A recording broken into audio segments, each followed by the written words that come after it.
nkakasa nti asinzibwa mu butuufu ateekeddwa okusabwa n'okuvunamirwa n'okukolerwa buli kyonna ekiyitibwa okusinza ye mutonzi yatonda ebitonde.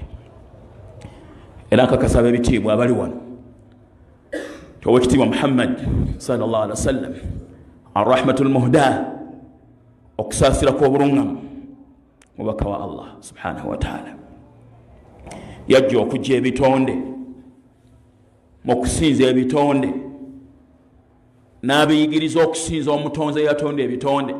Ensonga yamuleeta si kusinza ye wabula kuyigiriza bitonde kusinza mutonzi eyatonda ebitonde. Qul innama ana basharun mithlukum, abantu bagambe nti ni muntu nga mmwe, yuha ilay, naye mukama wange yampadde obubaka annama ilahukum ilahun wahidun, ti mukama wammwe gwe mulina okusinza yoyo ali omu.